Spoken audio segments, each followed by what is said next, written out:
It sounds like the Liberal government is trying to pull a fast one in its federal contracting. Thank you so much, Mr. Yeglick, for your report. But I have to say, the fact that we're talking about bait and switch in government contracts today is, to me, it's outrageous, and it should be for all Canadians. Canadians expect that when their government signs a multi-million-dollar contract, that the people hired to do the job are the ones who were promised.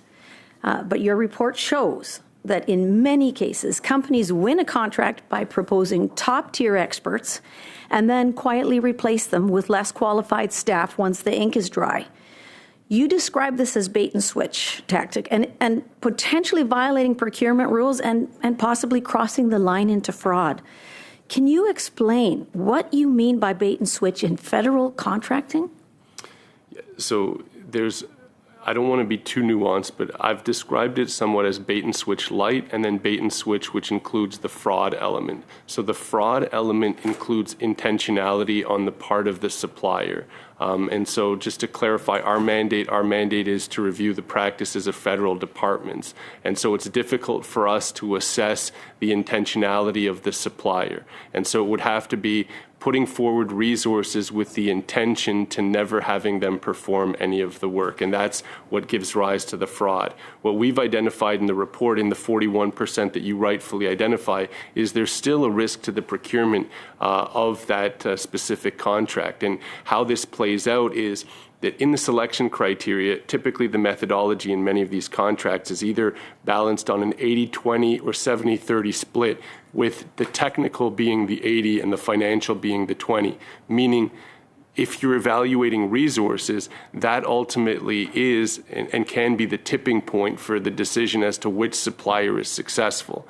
And so here in the examples that we've highlighted, it's where you have decided that the resource and their skill set matters. You've chosen to evaluate them. You do evaluate them. You base your selection based on that evaluation. And then in the actual performance of the contract, there's a replacement of that resource.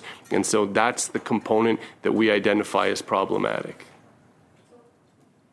What does that say about the integrity of our system when companies can profit off taxpayers by offering one thing and delivering something completely other? And so, to be fair, as we mentioned in the report, there are a number of reasons why replacement might take place. And so we want to make sure that that's also clear to the viewers and to the members of the committee, is that there's a multitude of factors that could result in the replacement of resources, one of which is timing. So what we put in the report is just to give you an indicia of how long it sometimes takes to go from the bid close period to contract award to the actual tasking.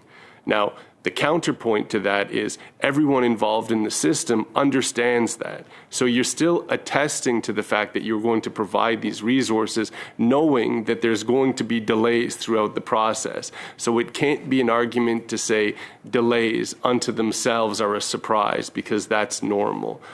So what I will suggest is that we've essentially agreed that this is a highly problematic practice, that the tools existed at the time to better enforce and prevent the instance of bait and switch. However, the department has opted to go in the path that they have, which is to promote the use of corporate criteria as the new determining factor. So it takes away the emphasis on the individual resources and places the emphasis on the corporate entity and the experiences of the corporate entity. So what your report shows is pretty simple. Companies are winning government contracts by promising top-notch experts, then swapping them out for people who don't have the same skills once the deal is signed. And instead of using the tools that they already have to stop it, the government's main contracting department decides to stop checking the qualifications of the people doing the work at all. So help Canadians understand this. Why would a department decide it's easier to change the rules than to enforce them? Like, what does that say to taxpayers who just want to know that when they pay for quality, they actually get it? Right. Thank you for the question, Chair. So again, I obviously am not a spokesperson for the department, nor should I be. But based on the information provided to us as part of the review, The changes made also align with a broader change towards a solutions-based environment, meaning that the contracts that we looked at were task-based. And internally, I've used kind of the example to demonstrate the difference, and I was just waiting for the opportunity to tell it, so if I'm allowed, I will. But the difference between a task-based and a solutions-based opportunity would be, in layman's speak, I need my lawn cut on Tuesdays, and I will pay you on a weekly basis, would be an example of a task. In a solutions-based environment, I tell you that I'm an individual who travels a lot, who wants a nicely maintained lawn, but isn't around to figure out how to have that done. And the solution offered would be to provide a solution to my problem, as opposed to the tasking. So hopefully that centralizes the difference between a task and a solutions-based. So the government is moving towards more of a solutions-based environment where there's more emphasis on creativity on the part of suppliers. So again, I'm not a spokesperson for the department, so that's essentially the decision that was taken. I will say that there were subsequent changes made effective in July of this year, also around professional services, that include things like a cap for the total value of professional services that can be contracted, and I'll leave it there. Is this what Melanie Joly means when she claims the government is in solution mode? Because let's be real, any solution this current government has implemented has flat out failed. And knowing that this bait and switch style contracting is happening within the federal government just shows utter incompetence at levels we continue to see time and time again. And if you stuck around to the end of the video, a quick update.